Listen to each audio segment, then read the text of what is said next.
hasta aquí nos ayudó el Señor.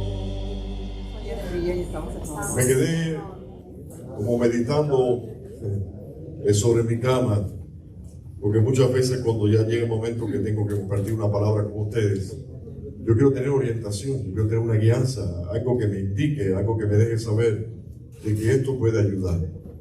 Ahora, lo que me vino a la mente lo voy a desarrollar con ustedes inicialmente a modo de ilustración, para que se den cuenta, por ejemplo, cuáles son los métodos que empleo cuando voy a estudiar, cuando voy a compartir una palabra, para estar lo más certero, lo más seguro, o sea, lo que más se aproxima a la verdad, para no decir la verdad.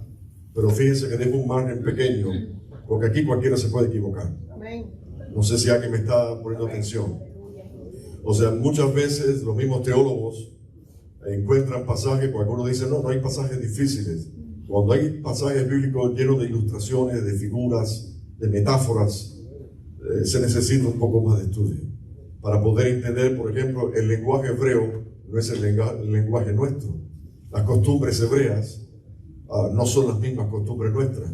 Y a veces tenemos que entender, por ejemplo, qué significa los padres comieron las uvas agrias y los hijos tienen la dentera.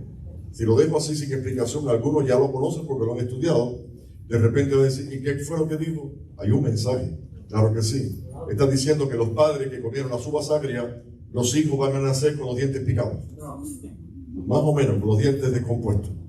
Y después se especifica, el hijo no lleva la culpa del padre y el padre no lleva la culpa del hijo. ¿Alguien me está entendiendo? O un abismo llama a otro abismo a la voz de su cascada. ¿Qué dijo?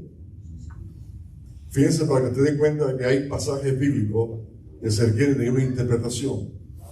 Y una interpretación basada en estudio, escudriñar las escrituras, porque a nosotros nos parece que en ella está la vida eterna. ¿Cuántos creen que estudiar la Biblia es bueno? Vamos, diga conmigo, estudiar la palabra es bueno. No, porque la letra mata y el espíritu vivifica. El que diga eso como justificación para no leer la Biblia es un necio. Es un necio, no conoce escritura, es un neófito, no conoce la escritura. Cuando el apóstol Pablo está hablando de la que la letra mata, se refiere a la ley, a la que fue escrita sobre tablas de piedra. Y cuando habla del espíritu, por supuesto, es la revelación en Cristo de su palabra. O sea, nunca leer mucho la Biblia hace daño, al contrario, bendice. Aquí me está siguiendo lo que estoy compartiendo. Nunca va a ser de estorbo, nunca va a ser de problema el leer mucho la palabra. Hay que leerla todos los días. Es la recomendación.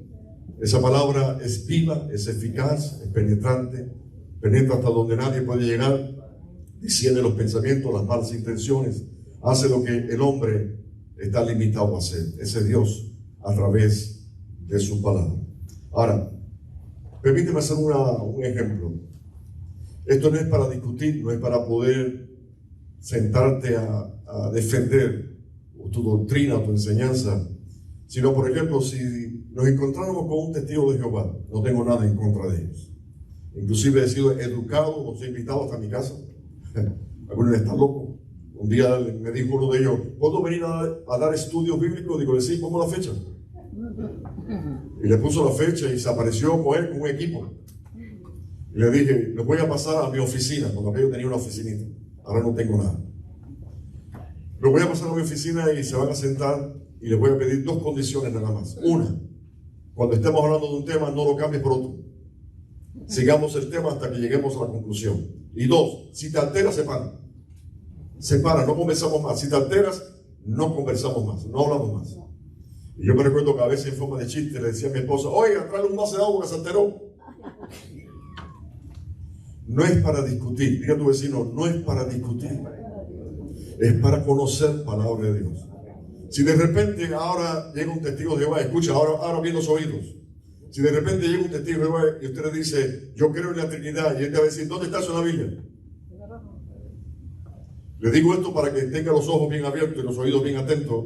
No hace que después me diga, pastor, me encontré con el problema y yo estoy hablando de Trinidad, o sea, 3 en 1, y de repente me dijo que lo buscara en la Biblia y yo no lo encontré. Y yo te digo ahora, no lo vas a encontrar nunca. No aparece en la Biblia la palabra Trinidad, pero su propósito sí aparece. O sea, no sé si me entiende lo que estoy diciendo. Hay palabras que usamos que fueron dichas en un momento de la historia y que fue algo como que agradable, y la iglesia lo asumió y lo repite, alabado sea el Señor, y no sabe porque no tiene base bíblica, sino lo que ha hecho es repetir de lo que escuchó. ¿Me estoy explicando con ustedes? Entonces yo quiero hablar de varias cosas para que no lo cojan de sorpresa, no para discutir, sino que conozcan palabra de Dios. ¿Cuál es el método que empleo cuando estudio la Biblia? Bueno, déjenme hacer un pequeño recuento, una historia más o menos bíblica. Déjenme hablar un poquito de los manuscritos. Alaba a Dios. Algunos saben lo que significa manus, mano, ¿verdad? Escrito a mano. Ustedes deben entender que hay manuscritos, no se asusten con esto va a medir temperatura, pero es para también por poner un rayito de luz, porque no tengo pluma con un láser. Entonces, ese es mi recurso para compartir con ustedes.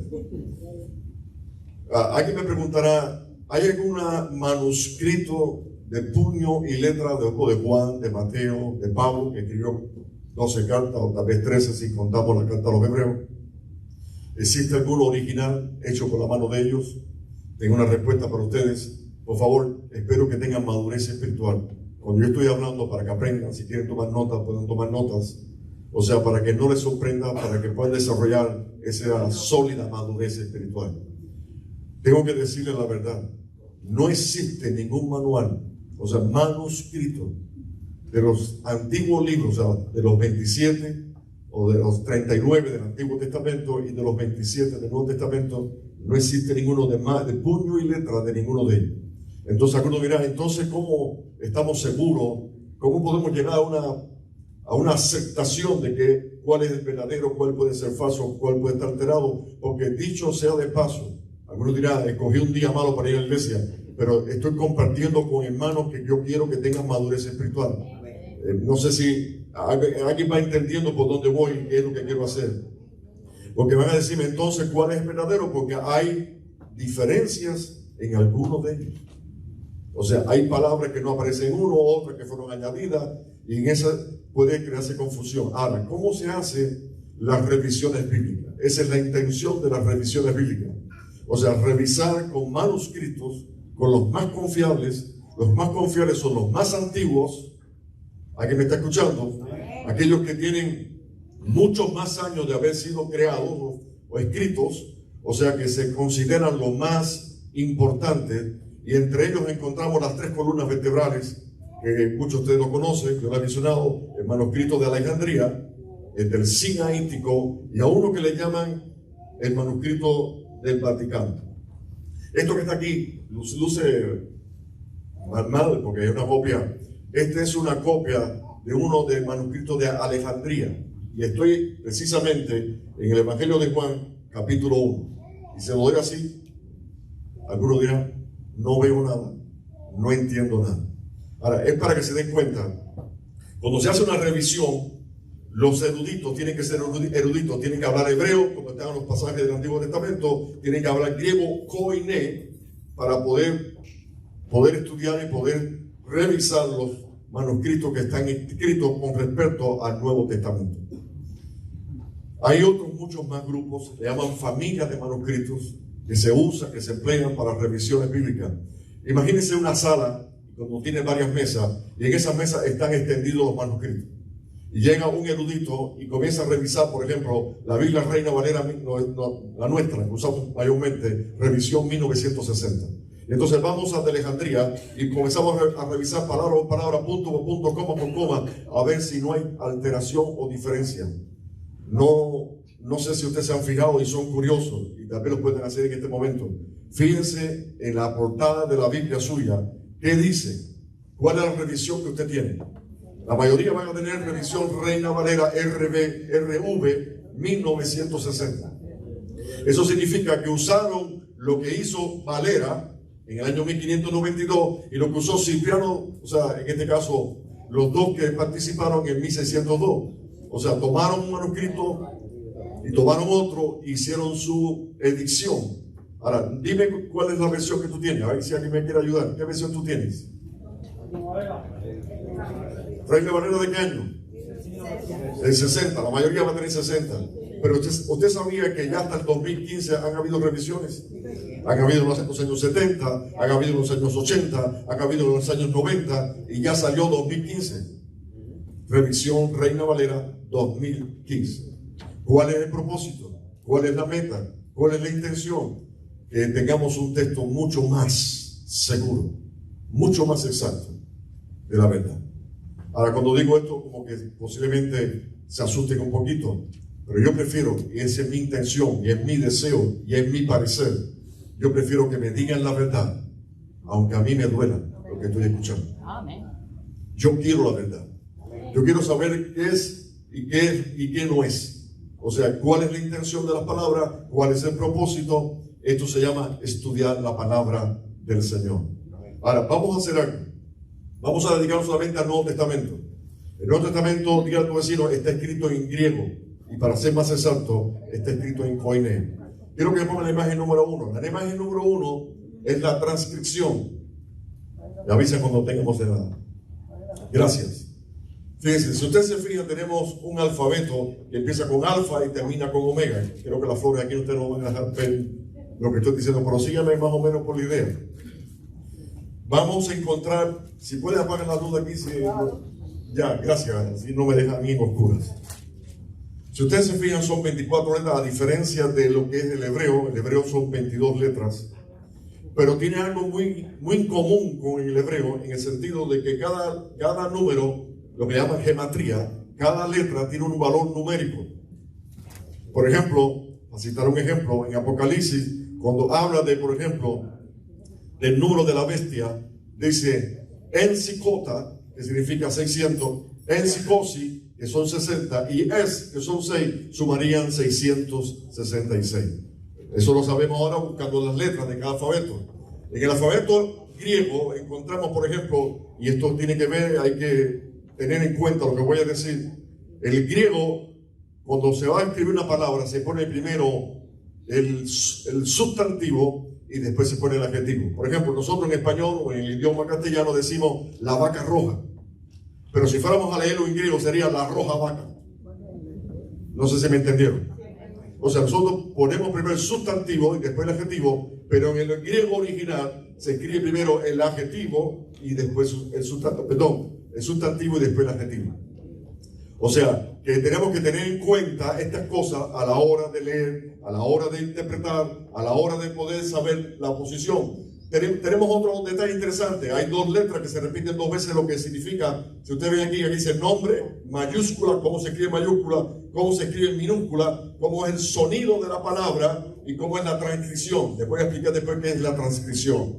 Por ejemplo, yo veo aquí epsilon. Epsilon significa E, sonido como E, transcripción como E. Pero encontramos la palabra eta, por ejemplo.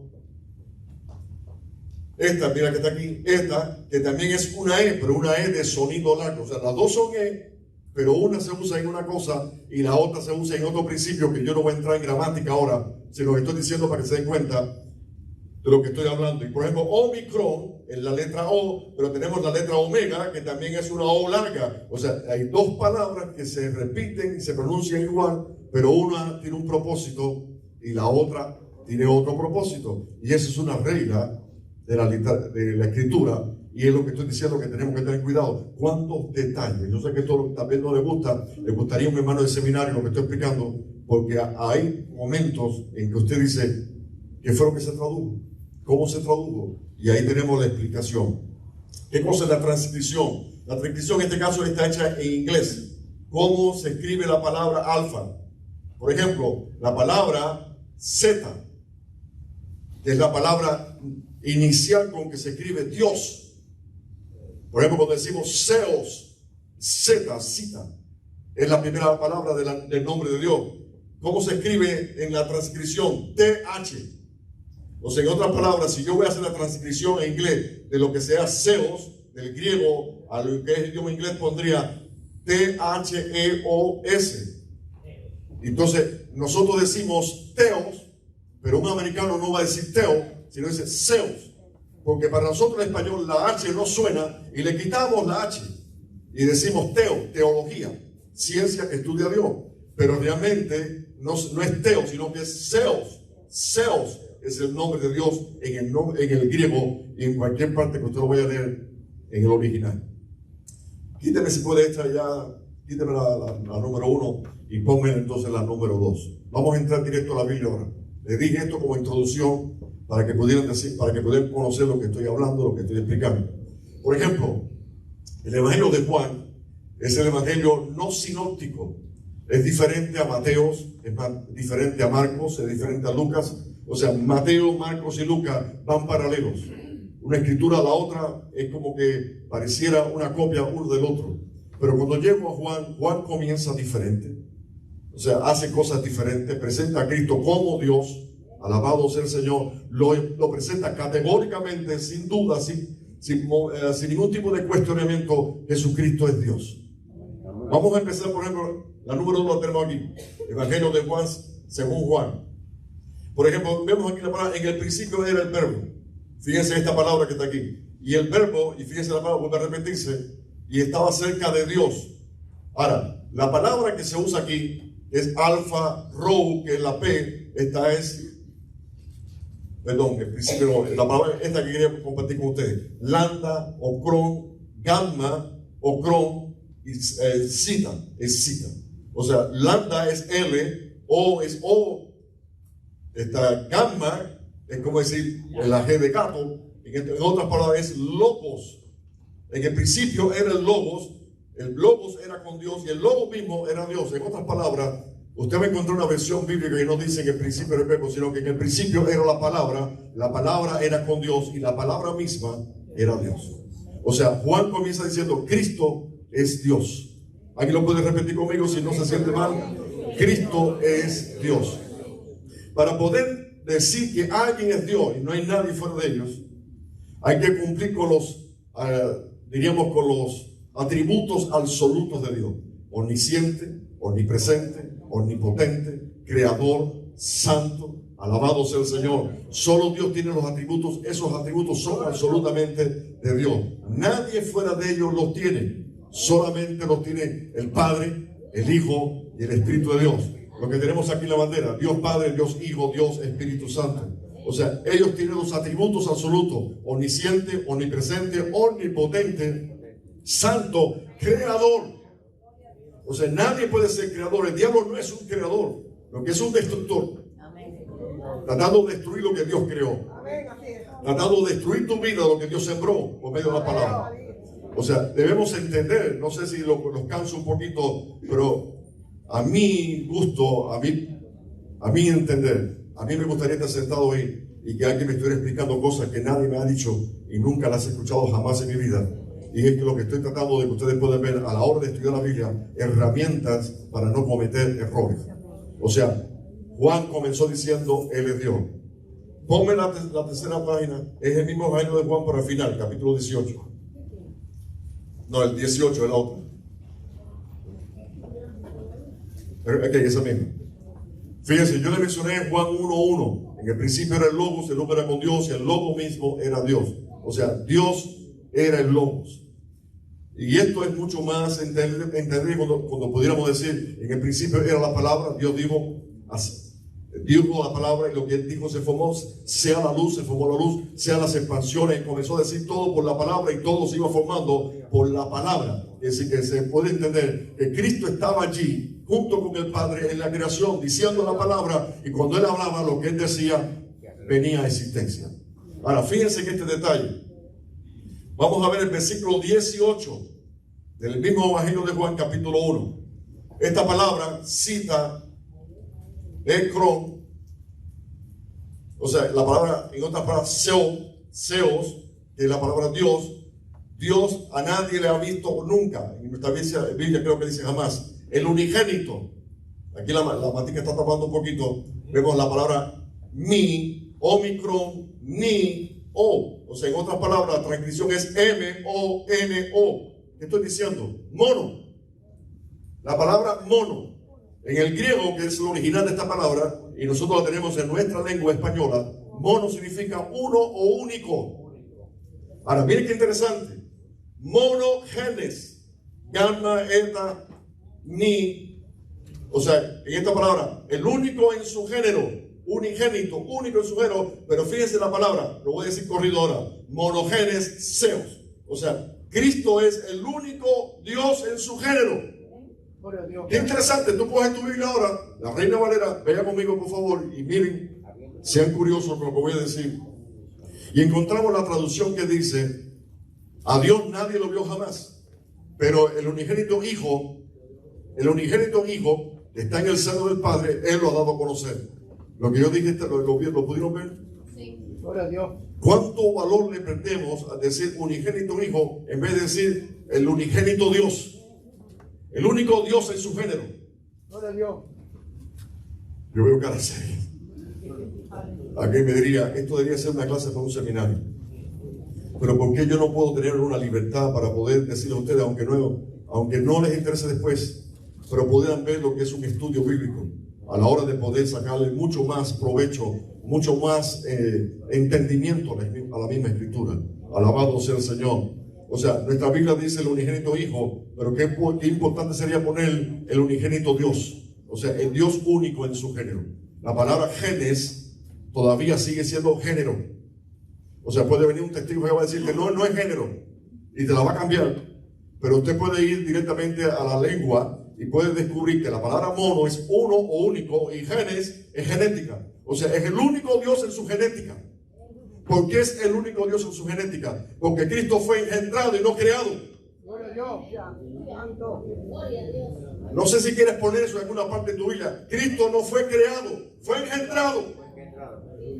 O sea, ellos lo ponen como la primera criatura. Si usted va a Colosenses capítulo 1, verso 15, dice que Él es el primero en la creación. Y lo que está diciendo, y hay que verlo en lo original, lo que está diciendo, Él es quien comienza la creación. Apocalipsis 3:14. O sea, Dios comienza la creación. No es que Él fue creado, Él comienza la creación. Y para sorpresa de muchos de ustedes, que debería no ser sorpresa, sino revelación y conocimiento, Él dice, Él lo creó todo. Lo que está en los cielos, lo que está en la tierra, debajo de la tierra. Y toda lengua confesará que Él es el Dios, Él es el Señor. Amén. O sea, estoy hablando con hermanos que pudieran algún día tener que defender la fe, por la fe, tal vez alguna doctrina que usted ha tenido y que de repente lo puedan confundir diciéndole cosas como las que he comentado. Por ejemplo, ¿dónde está la palabra Trinidad? Y de repente usted dice, yo no sé, pero yo sé que hay una Trinidad. No es el hecho de poder decir yo creo, sino poder demostrar lo que tú crees con la palabra. Amén, aleluya. Amén, aleluya. ¿Seguimos? Amén. Vamos un poquito más adelante.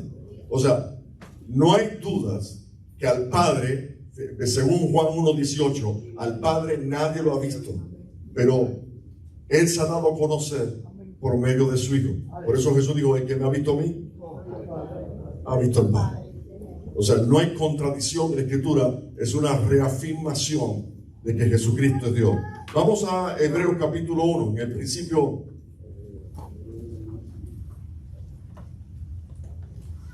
Gloria a Dios. Dios, habiendo hablado muchas veces y de muchas maneras a nuestros padres por los profetas, hoy nos está hablando por medio de qué. Estoy diciendo de memoria porque creo que ustedes también lo pueden decir de memoria.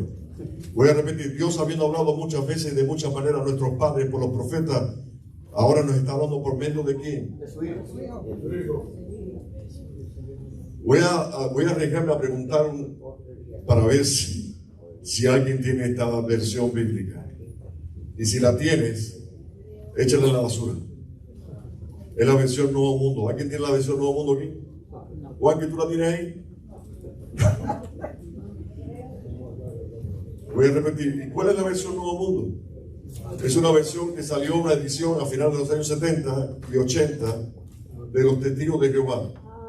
Y parece algo insignificante, parece algo que no es nada que grave. Y ponen estas palabras. Ponen, por ejemplo, Dios habiendo hablado muchas veces y de muchas maneras a nuestros padres por los profetas, hoy nos está hablando por medio de un hijo. De un hijo y no por el hijo. Tomaron la expresión kai, que aparece en el griego, y la ponen entonces como si fuese alguien más de entre los hijos. Uno más entre los hijos. Gracias. O sea, ellos emplean esta palabra, ¿por qué? Porque para ellos Cristo no es el único hijo. Ahora, fíjense qué diferencia.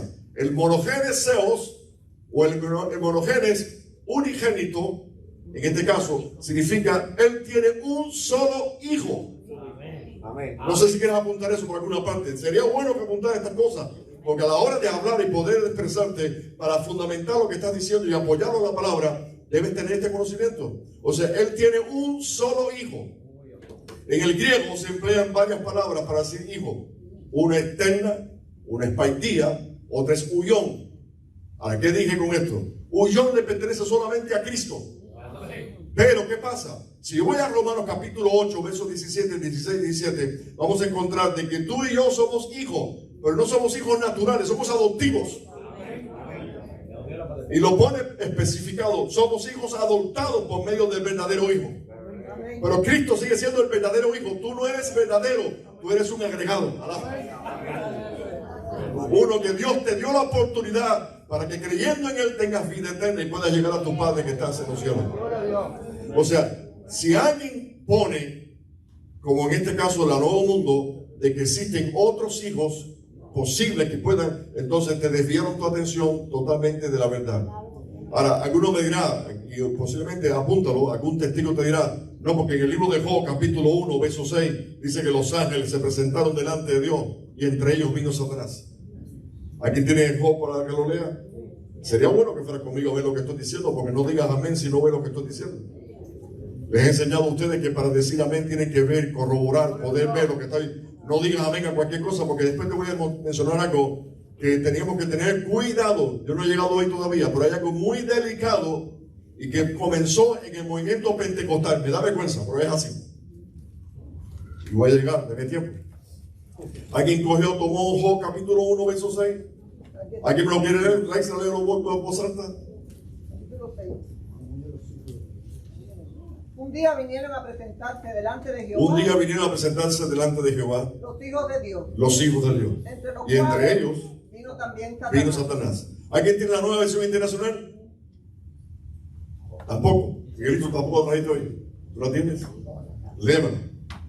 Llegó el día, dice así la versión, que tiene que ver con el original. Llegó el día en que los ángeles, no los hijos, en que los ángeles tenían que presentarse delante de Dios. Y entre ellos vino Satanás. Y el Señor le preguntó, ¿y dónde tú estabas, diablo?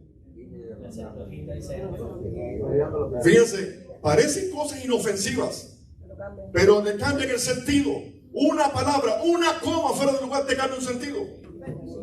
Por eso lo que estoy diciendo parece loco y dice alguno, yo nunca voy a meterme en esos problemas. Pero ¿saben una cosa? A mí no me gusta que me cambien gato por liebre. Yo quiero saber la verdad. ¿Me están siguiendo, por favor? O sea, yo quiero saber qué es lo que dice la Escritura, si es hijo o son ángeles.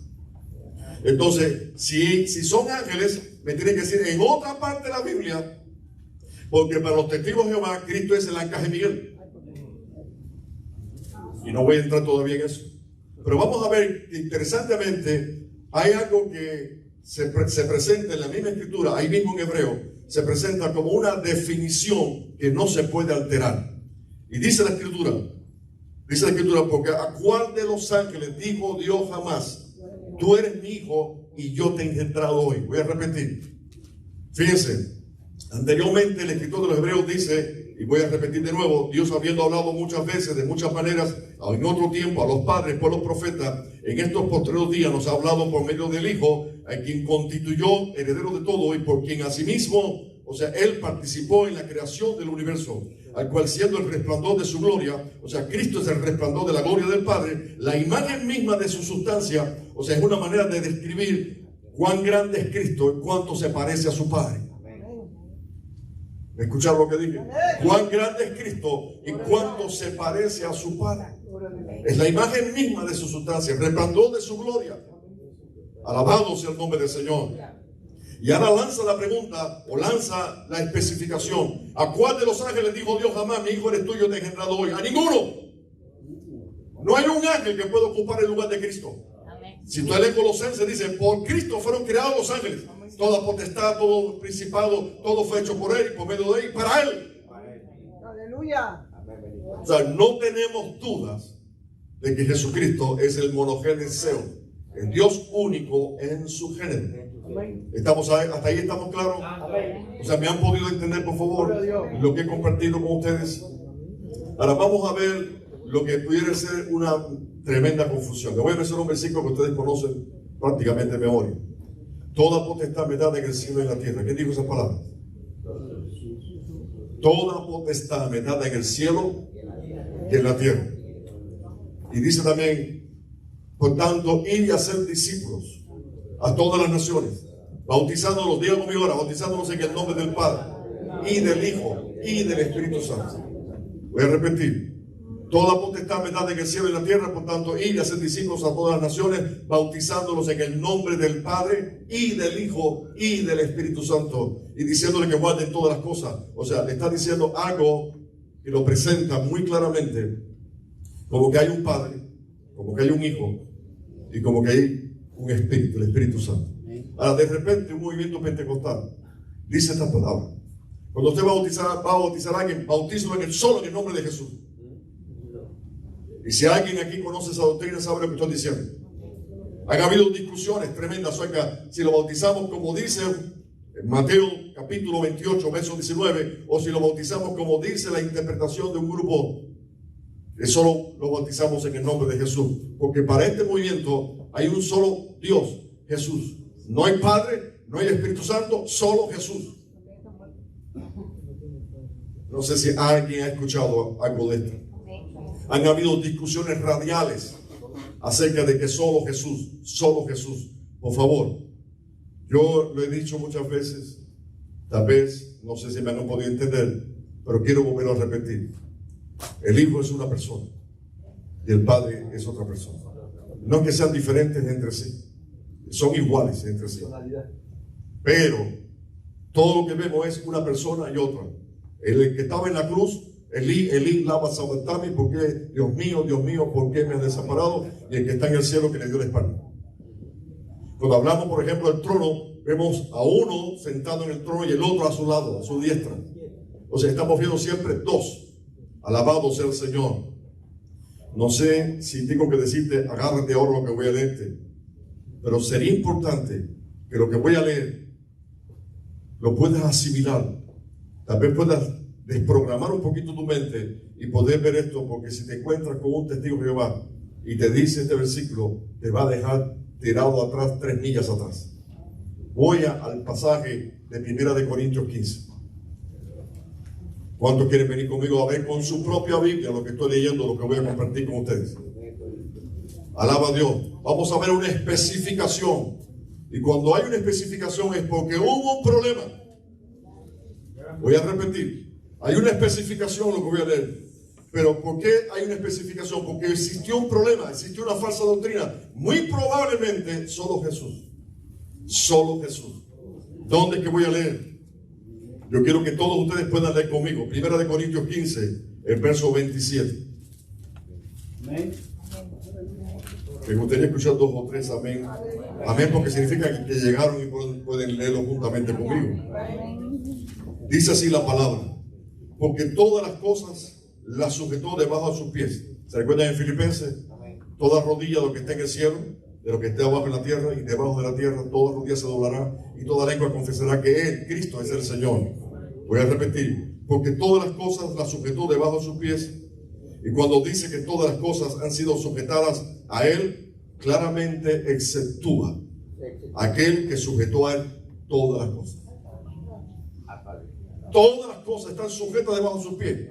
Todas. En el cielo, en la tierra, debajo de la tierra. Pero dice, excepto, para que no se confundan, excepto el Padre. Nadie puede meter el Padre debajo de los pies. Entonces, no es la intención de la Escritura, pero hay una aclaración porque hubo un problema de interpretación. Yo he dicho otras veces, y permíteme repetir, que yo me siento en cierta manera, fíjense por favor, me siento de cierta manera contento de que hubieron problemas en la iglesia primitiva, porque todas las maneras en que se escribió para subsanar algún problema doctrinal aparece en la Escritura y son muy parecidos a los problemas que existen hoy, o sea que nos ayudan a aclarar, o sea, poder ver más claramente lo que es la verdadera intención de las palabras. Ahora, algunos dirán, y estos son solo Jesús, si no es en la tierra, cuando llega al cielo, entonces van a ser una sola persona. Y yo voy a leer el versículo 28 ahora, y ustedes van a interpretar. Y dice así, pero luego que todas las cosas le estén sujetas, o sea, a Cristo, entonces Él también, el Hijo mismo se sujetará al que le sujetó a todas las cosas, para que Dios el Padre sea en todos y en todos. el Hijo mismo se va a sujetar al Padre para que tú también hagas lo mismo. O sea, el ejemplo es Cristo. Así como Cristo se sujetó al Padre, todos nos sujetemos al Padre, porque de Él viene y emana toda la gloria, de Él viene y emana toda bendición, o sea, del Padre de las luces. O sea, no podemos descuidar, no podemos tener equivocación acerca de que el Hijo es igual que el Padre, pero Él es una persona y el Padre es otra persona. Amén.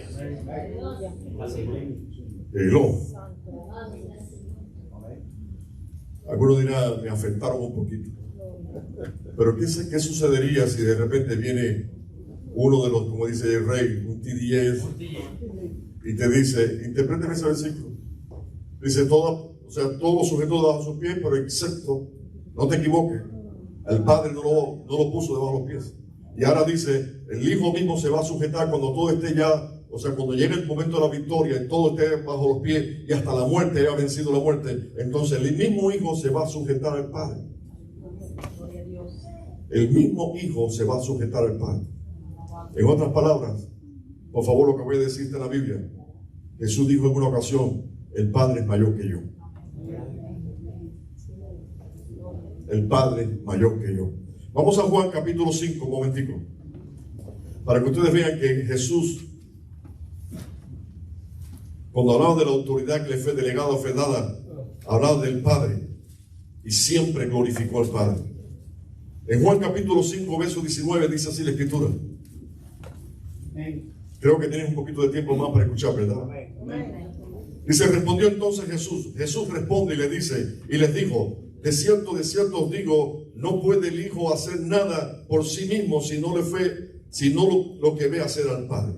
Fíjense que Cristo todo consultaba con el Padre, absolutamente. Cuando fue a escoger a los 12 discípulos, estuvo toda la noche orando, y cuando Él se levantó, ya Él sabía a quién el Padre había elegido. Sigo leyendo. Todo lo que el Padre hace, también lo hace el Hijo igualmente, porque el Padre ama al Hijo y le muestra todas las cosas que Él hace, y mayores obras que ésta le mostrará, de modo que vosotros os maravilláis. Porque como el Padre levanta a los muertos y le da vida, así también el Hijo a los que quiere dar vida. Porque el Padre a nadie juzga, sino que todo el juicio se lo dio al Hijo, para que todos honren al Hijo como honren al Padre. El que no honra al Hijo, no honra al Padre que le envió. O sea, no hay intención, no existe la intención de separarlo, ni tampoco es mi intención separarlo, sino la especificación. La especificación, que todo lo que Cristo, todo lo que había vino de arriba, cuando el Cristo fue bautizado, dice que bajó como en forma de paloma, no paloma, como en forma de paloma, descendió el Espíritu sobre él y se escuchó la palabra que dijo, este es mi Hijo amado en el cual yo tengo complacencia. O sea, yo me he pasado 40 años hablando de Cristo. Me he pasado 40 años diciendo, Él es Dios. No tengo duda ninguna que es Dios. Pero, vuelvo a especificar, y en la misma intención de las palabras, nosotros no podemos confundirnos en el sentido de que existe un Padre, existe un Hijo y existe el Espíritu de Dios. Eso es la Trinidad para nosotros. Aunque no usemos, a usted nunca me escucha a mí usar la palabra Trinidad porque no aparece en la Biblia, yo debo decir, el Padre no hay duda que es Dios, el Hijo no hay duda que es Dios, y el Espíritu Santo, por favor. Y son 3 personas. Son 3 personas. Mi esposa compartió con ustedes, cuando se dio el estudio de las 7 palabras, en Hechos de los Apóstoles, capítulo 7, la muerte de Esteban. Nos encontramos cuando dice que Esteban, en el momento más crítico de su vida, cuando estaban apedreando, levantó su mirada al cielo y vio los cielos abiertos. No todo el mundo ha visto los cielos abiertos. Y cuando los cielos se abren es porque puedes ver el trono. Y vio el trono. Y vio al Padre. Déjeme leérselo. Dice así, vosotros que recibiste la ley, oyendo estas cosas se enfurecían en sus corazones y crujían los dientes contra él. Pero Esteban estaba lleno del Espíritu Santo, puesto los ojos en el cielo, vio la gloria de Dios y a Jesús que estaba a la diestra de Dios. Si usted quiere, ponga una notica al lado. En los originales, en la mayoría de ellos, los más antiguos, dice, estaba en pie. En otras palabras, estaba activo, estaba en acción. O sea, estaba el Padre sentado que tiene todo el control y estaba el Hijo a su diestra de pie. Y dice que dijo, Aquí veo los cielos abiertos y al Hijo del Hombre que está a la diestra de Dios. Y entonces ellos, dando grandes voces, se taparon los oídos y arremetieron a una contra él. Y echándole fuera de la ciudad, le apedrearon. Y los testigos pusieron sus ropas a los pies de un joven que se llamaba Saulo, Saulo de Tarso. Y apedreaban a Esteban mientras él invocaba y decía: Señor, recibe mi espíritu. Alabado sea el Señor. Yo dije Señor, pero debo añadirle lo que sigue. Señor Jesús, en tus manos encomiendo mi espíritu. Recibe mi espíritu. Miren para acá. Si Cristo no fuera Dios, y Esteban le dice a Jesús, en vez de al Padre: en tus manos encomiendo mi espíritu.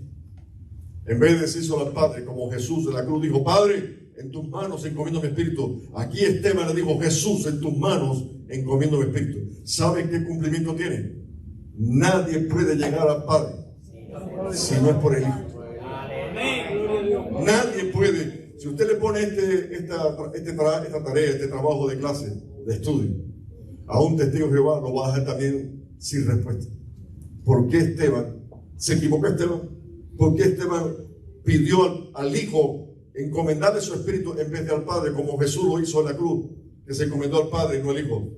Porque nadie puede ir al Padre. Yo soy el camino, la verdad y la vida, y nadie va al Padre si no es por mí. Ahora, no sé si me pudieron entender lo que estoy compartiendo. Nosotros tenemos que decir cuando algo es azul, es azul. Cuando algo aparece en la Biblia y dice verde, yo debo decir verde. Esa es mi meta, ese es mi propósito. No añadirle, no quitarle. Decir literalmente. Y tal vez me atrevo a decirle que cuando leí 1 Corintios 15, el verso 27,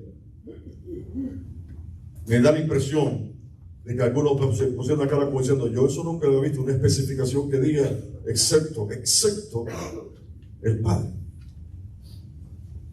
Porque de esto yo puedo deducir y puedo entender de que hubo un movimiento de enseñanza que lo motivó a decir: espérate, todo lo sujetó a su pie, y el postrer enemigo que va a sujetar es la muerte, pero excepto, nadie se pase, nadie interprete mal, excepto el Padre, porque del Padre es que salen todas las cosas. Padre, recuérdate de cuando estuve contigo, con aquella gloria que tuve contigo antes que el mundo fuese. Alabado sea el Señor. O sea, Cristo era dependiente absolutamente del Padre. Nos dio el mejor ejemplo a ti y a mí, que tenemos que estar siempre pendientes del Padre, a través de Jesucristo, pero pendientes del Padre. Que no hay duda de que Cristo es Dios, no existe duda de que Cristo es Dios, pero tampoco podemos ir al extremo. Ningún extremo es bueno. O sea, lo que dice la Escritura, yo lo leo, lo comparto, lo creo, lo predico, me gozo en poder compartirlo. Pero añadirle, quitarle, ustedes saben que dice el libro de Revelaciones: el que le añadiere o el que le quitare a esta Escritura, las plagas, las pruebas que van a venir caerán sobre él. Bendito sea el Señor. Les voy a preguntar, por lo menos un 50% de lo que hablé, ¿alguien lo entendió aquí? Levante la mano, un 50%. Para irme tranquilo, para poder almorzar. Porque de repente alguno dirá: me dijo algo que no me gustó. Ahora yo le pregunto: ¿he dicho algo que no lo pudo demostrar con la Biblia? ¿He dicho algo que no he podido demostrar con la palabra? Cualquiera se equivoca. Cualquiera se equivoca.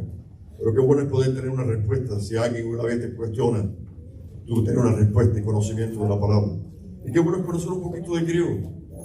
Rey lo hace muchas veces, los hermanos del seminario también lo hacen, o se corroboran con el Antiguo Testamento o el Nuevo Testamento, todo a través de un interlineal, para ver la palabra que se empleó, cuántas veces se repitió, cuál era el sentido, cuál era el propósito. Eso es interpretar la Biblia, buscar propósito, meta, la mente de Dios en lo que se dijo. Y cuando usted descubra por qué se dijo, para qué se dijo y cuál es el propósito, por qué se escribió, entonces estás en el lugar correcto para interpretar la Biblia. Les invito a estar de pie.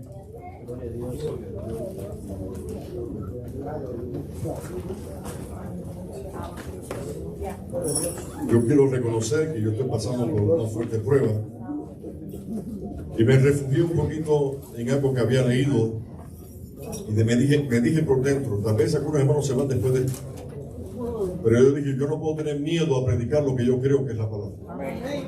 No debo tener miedo, absolutamente. Creo que he usado la escritura, no he usado otro libro a no ser la misma escritura. Y algún hermano también no llegó a entenderlo todo. Amén. Yo lo entiendo. Por favor, lo entiendo perfectamente. Pero creo que también pudieron ver que existe una respuesta. La misma Biblia es su propio intérprete.